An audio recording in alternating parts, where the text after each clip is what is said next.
All right, we're actually on right now.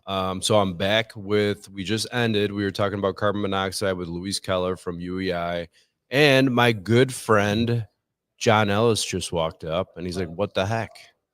I'm like, right. It's like, it's a special invite to get to the party or Yeah. So I wanted to invite you on and let's chat. What's going on with you, John? Well, man, a lot.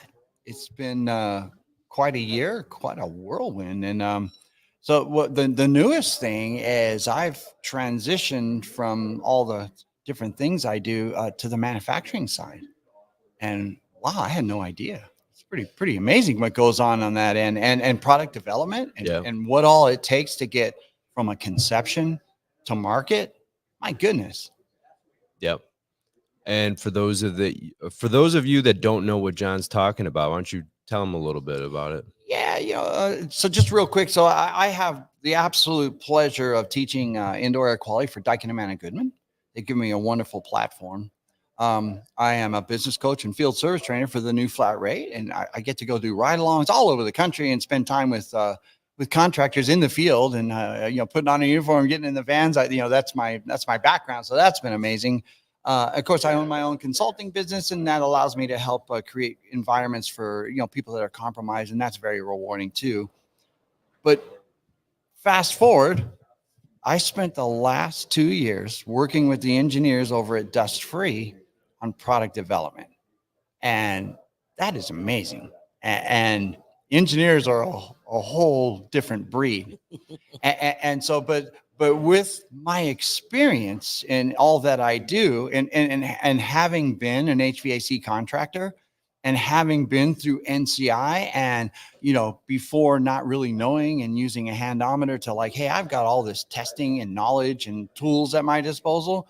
I got to bring the field and field experiences and all the obstacles that we're faced with in understanding system performance, delivery capacity, static pressure, all that to the engineering table and say, hey guys, here's what we want to do. I got some high standards. Let's get to work. So it was 2 years spending time with the engineers back and forth. They'd bring some data to me. It's like, we can do better. Many trips to the lab. And here we are. And so we've just released the DF16. It's a MERV 16, ultra low static drop, 98% filtration. And we're filling a void. And I like to say, it's VBank technology. We didn't invent the mousetrap. We just built the best one. Nice. I remember me and you went out for what we met for burgers. Was that like 2 years ago or something? It might have even been longer than that. Yeah, It was something like that, give or take. Well, yeah, and to put some context to that, I spent so much time traveling, and I'm going through Illinois a lot. And I was like, Adam, are you home? Where you at?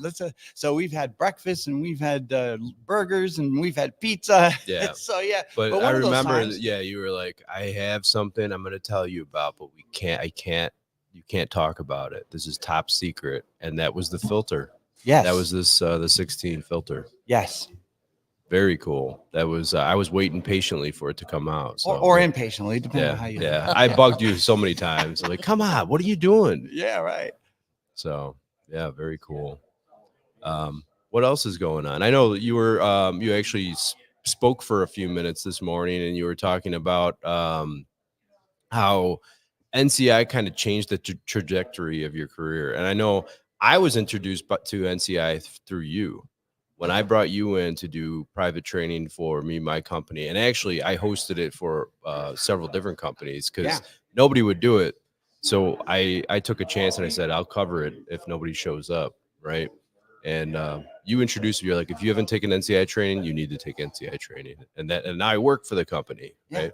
And the cool thing about this, and I think this is a general theme with everybody, it's been a great conference. We had over 200 people in attendance. And so the camaraderie, everybody here for the same reason. We were all in that spot where, hey, if you haven't done any training yet, you need to go to NCI. And so early on in my career, and it's all about having mentors as well, and people that coach you and come alongside of you and lift you, and wanting you and someone wanting me to be the best versions of ourselves. Which, by the way, you're a big mentor of mine. Oh, thank you. That means a lot. And but anyway, so I was at that crossroads, and I have a mentor. His name is Scott Johnson. He was an NCI trainer, and he's experiencing, as a lot of life happens, and he's has some health issues, but he was a big influence. And I took a class with him through iHacky, which is a California trade. And I just met him, and then all of a sudden he's talking static pressure and airflow and all the things that I kind of thought were true, but I didn't have validation. He validated everything. We stayed in the parking lot till almost midnight talking, and he's like, "John, I gotta go." So he's like, "You need to do NCI training." I'm like, "Okay, let me look into it." And so he was he was really involved with iHacky, and he had been a part of NCI. And then shortly after that, he started to be more a trainer, an actual trainer, and doing more with NCI. But he said, "John, come along. Let's go fix houses." Yep. And so he brought me alongside of him. But then he's like, "Yeah, NCI training." And so California is California, and a lot of the standards and different codes will start at California and go across the nation. That we have what's called Title 24, and California's got 16 climate zones just within California. Right. And so I took my very first commercial air balance class from Rob Falk. And I had to fly to San Jose, and I sat through his class and talk about, a knowledge explosion. I went back to my company. I rewrote my business model, and I started doing commercial air balance in California, like some companies run service calls. Wow. And those two gentlemen literally changed the trajectory and the path of my life and my career.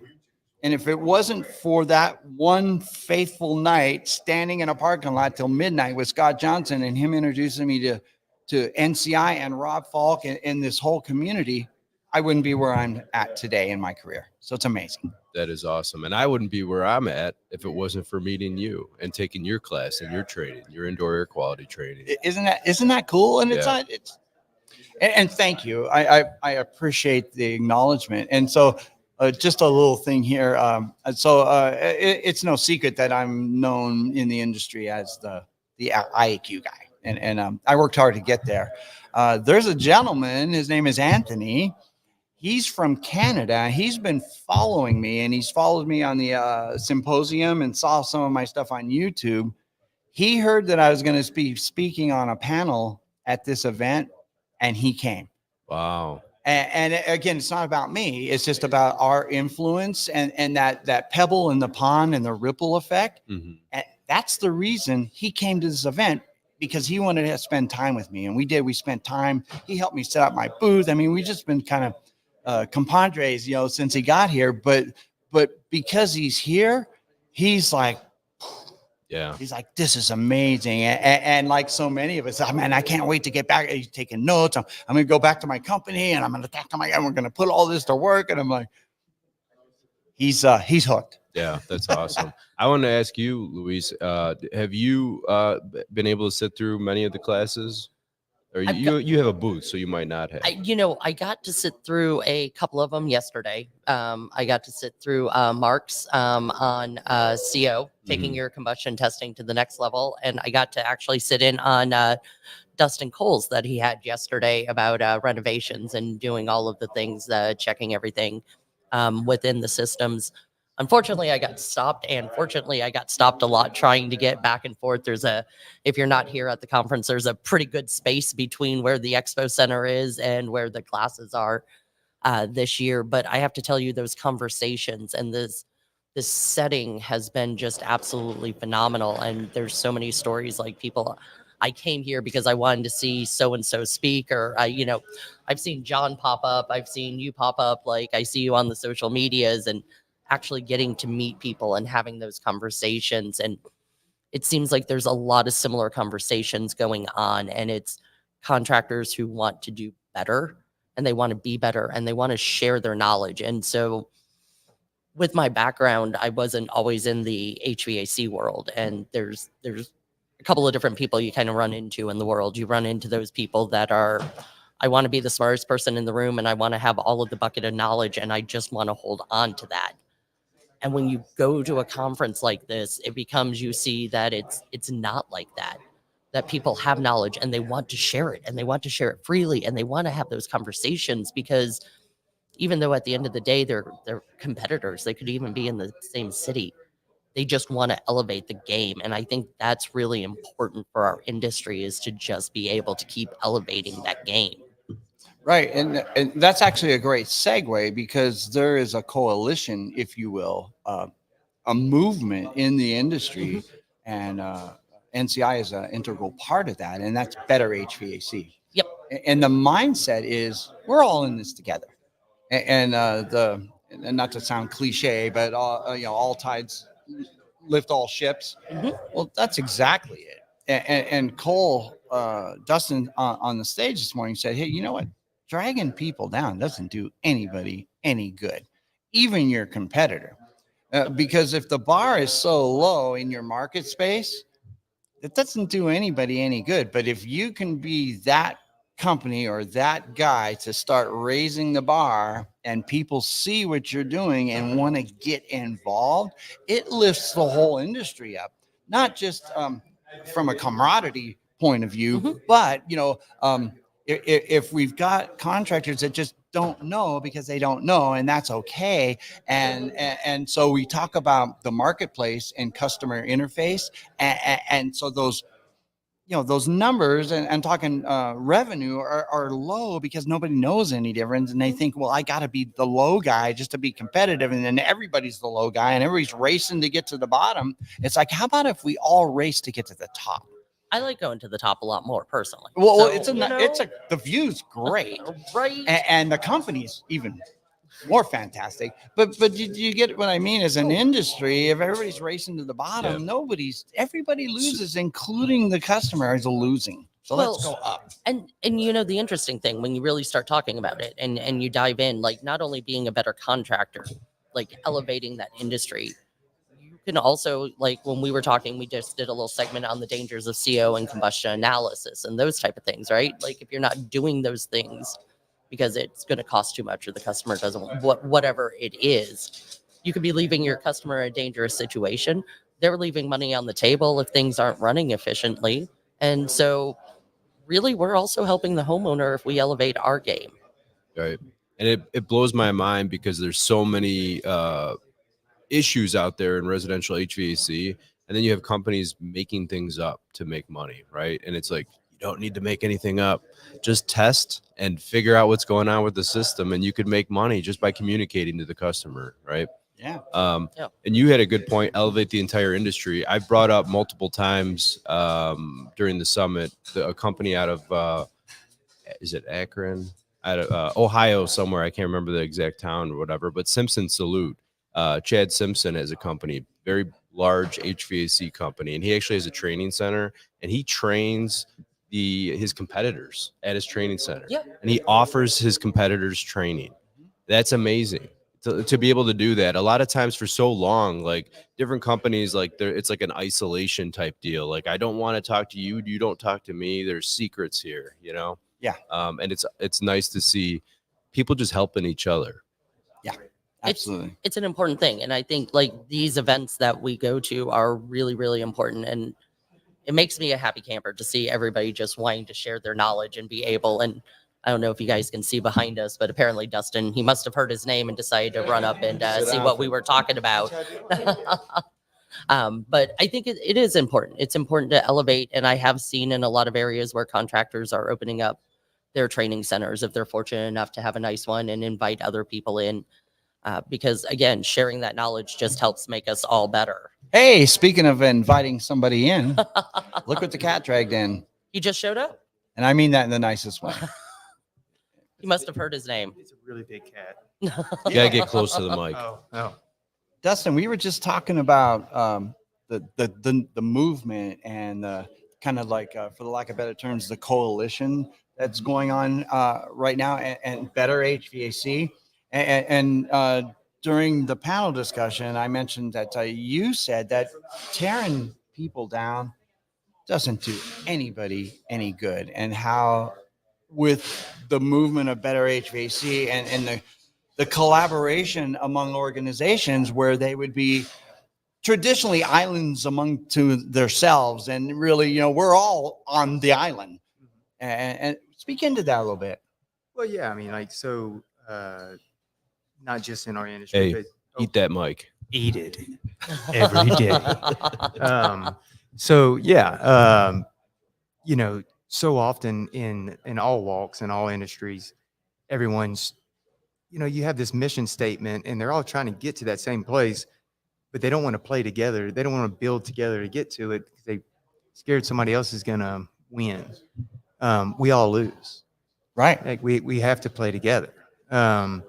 And what's going on right now in the industry, where these groups are coming together for sometimes, well, in history, the first time, it's beautiful. Like just seeing everybody collaborate and work together because they see that the rising tide is good for all the ships. See, I just said that. Yeah. Oh yeah. Yeah. Great minds. Yeah. See, yeah. well, we're tracking. Right. Yeah. You guys might have been hanging out at the conference a little too long Yeah. together, They were drinking the same Kool-Aid. Right. The red pill. But it's and to speak on the tearing down, I hear a lot of guys and they're like, well, I'll go into a home and I'll tell them, see, no one else has done this. And I'm not going to sit here and say I haven't ever done something similar. So I think we probably all have. But what we should do is whenever we say, well, they go, whenever a customer says something to the extent of, well, how do you know that? Well, I tested it. Well, no one else has ever told me that. Well, it's because I'm the first one to test it. Well, how do you know that? Well, there was no test ports. And that's how you can handle that. You don't have to say, well, yeah, your other AC guy that you use all the time, he's an idiot. Like, he's never tested this. He's never done that because he was doing a disservice to you. No, you were that idiot not long ago. Right. You didn't know what you don't know. And so don't tear the man apart or the woman apart for not knowing. Teach them. Yeah. And then if they choose not to do it, tear them apart. Right. The learning ladder says that you only know what you know and you don't know what you don't know. We've all heard that, but the rest of it is ignorance is bliss. Mhm. But once you know that you don't know, that requires an action step. You need to go out and get knowledge, expertise, and Right. training. Yeah. And then as you get comfortable in your newfound ability and tools and being able to test, it's a little rough at first, and there's a learning curve, but then it's muscle memory. You just know, I just go in and I've got these, and this is what I do. I Yep. deploy 9 probes and I fire up my flow grid and I do this and I take my combustion and I get all this data. It's just second nature. And when we're kind of on that topic of tearing down, and so it does nobody any good, and it really hurts the industry. But the biggest disservice of that is the consumer. Mhm. They lose out Mhm. the most. Right. And so if we can do right by the consumer and our clients, it's just a good Yeah. thing. And I think there's a lot of people that complain about, homeowners not wanting to spend money. But there was somebody, I think it was Dominic or somebody, made a good point. Like, they don't really understand anything about what we're doing. Right. And if we don't do a good job of communicating, the only thing they do understand is money. Mhm. Right. If they knew we have the potential to solve their problems and keep their house safe, they would spend the money to happily probably to do so. It's always about price until it isn't.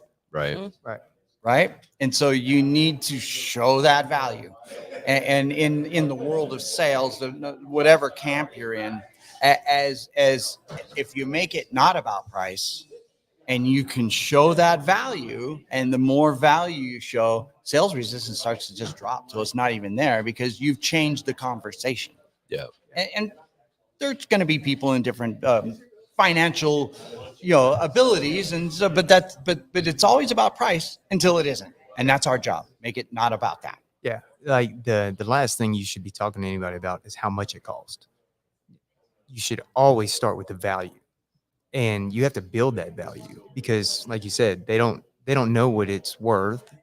And if you don't have any confidence in what you're about to do, or if you don't value it internally, then you're going to present that to that client, and the client's not going to see any value in it because they don't see that you see any value in it. Right.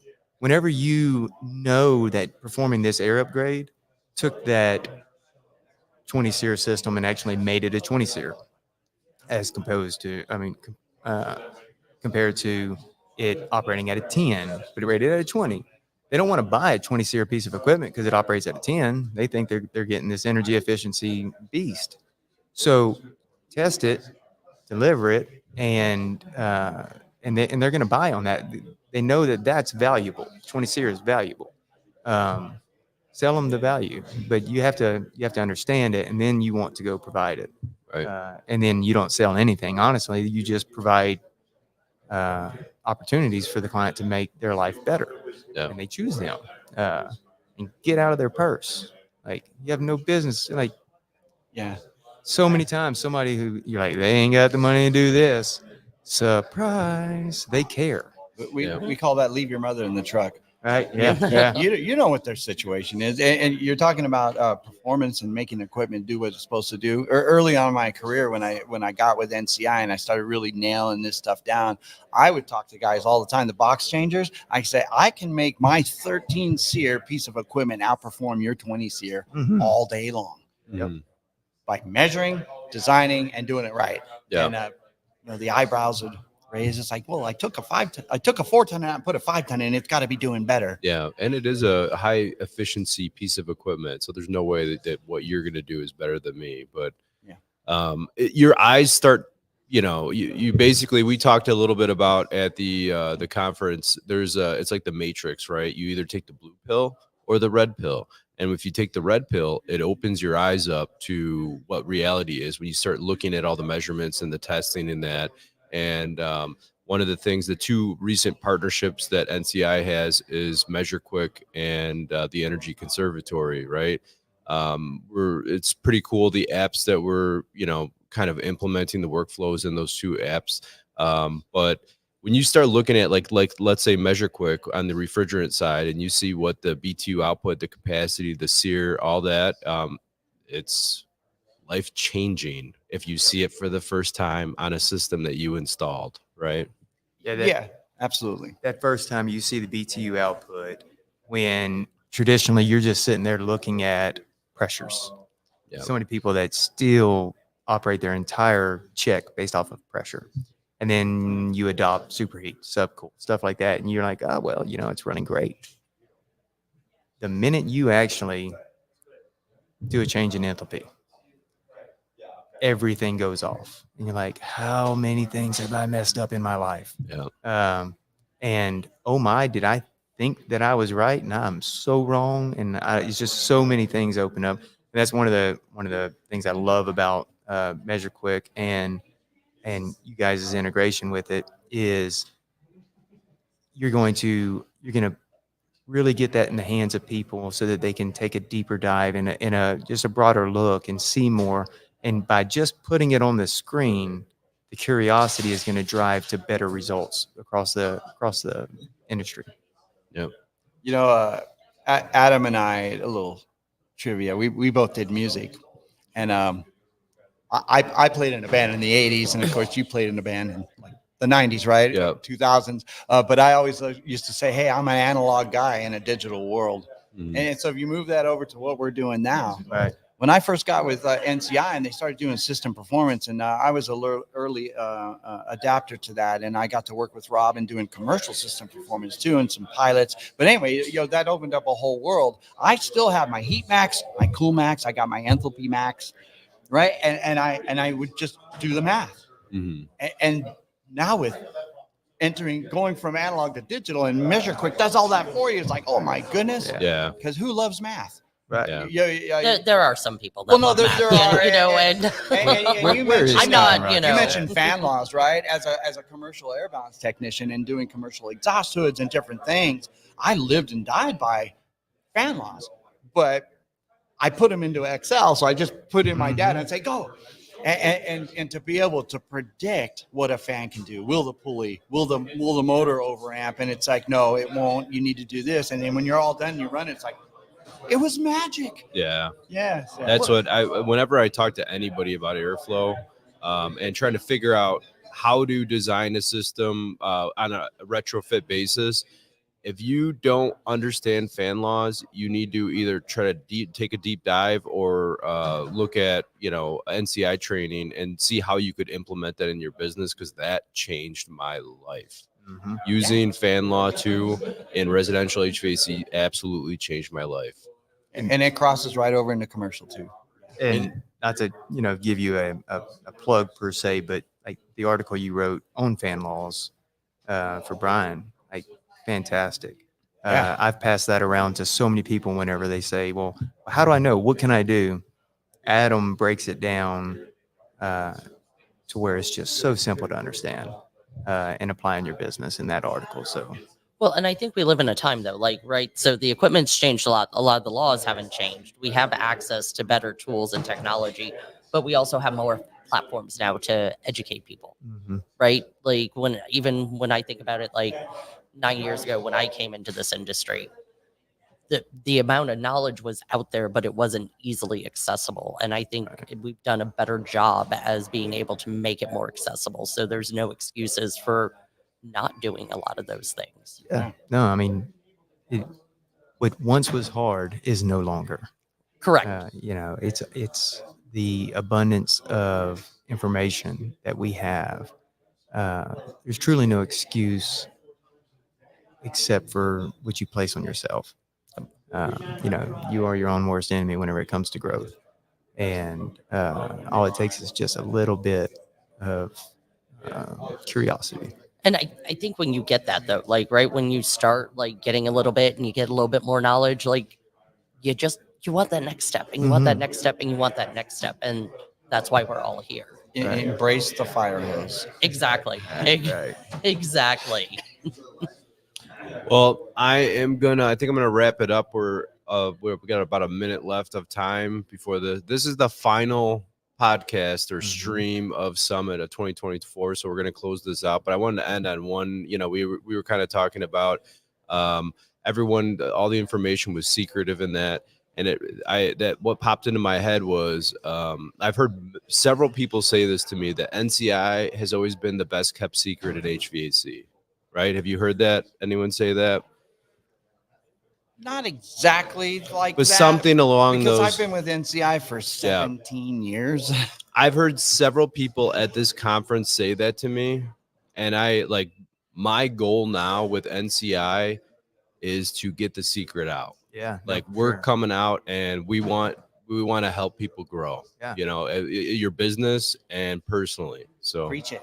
yeah, I can tell you that in my own personal journey, whenever I was just searching and trying to find all this information and learn things, I got into large curiosity on air balancing, tried looking into that, and that's a whole another breed of Illuminati on that side. No offense. But at any rate, I reached out to a local distributor and I was like, hey, I came across these people online. Have you ever heard of them? They offer airflow balancing, thinking about taking this class. And my rep, he looked me in the face. I've never heard of these people. He's like, that don't trust that. He's like, I don't know who these people are. You don't want to, don't go to those people. He had never heard of them. And I had introduced him to the idea of it. Now that brand is a large sponsor of certain things. But yeah, I mean, they had no idea because it was a kept secret. In fact, most of you northern and northwest, they call us Yankees down here. well, I don't know what kind of show this is. I forgot I'm not on overtime. Right, Sorry. right. Yeah, the Yankees, they're damn Yankees. But yeah, so I mean, like it was kept a secret to all you northern climate guys, and or California, those areas. But Those guys. Yeah, you bunch of you guys. But all of us down there in the south, man, they. you can build a barn, you can build a house. That's right. That's right. We use the same door. But yeah, nobody back home had any knowledge over it. And then whenever I started looking into training sessions, I remember calling NCI, and they said that they hadn't been to my state in a while. The last time they were there was in New Orleans, but they just had a really hard time gathering enough people to make a class. And that was disappointing to me because, like, and I know people, and maybe if they just knew. And I started talking to people, and oddly enough, through some of our social groups, some of the largest participants in those groups are from Louisiana. So they exist, but just gotta keep on flooding them with it. And I think you're the man for that job. That's the goal. I appreciate that. Any closing words? I am just so excited to be here. It's been a great event. I've gotten to, as I said, I got to see so many people, old friends, new friends, get to see the people, having those conversations, just elevating the industry and learning what I can do better. Yeah. Because even on my angle, there's always something to be better. So I appreciate you guys having us at the conference and allowing me to be on the podcast today. Thank all three of you guys. You guys are awesome. It was great seeing you and meeting you for the first time. And we're going to sign out now from Asheville, North Carolina. Peace out.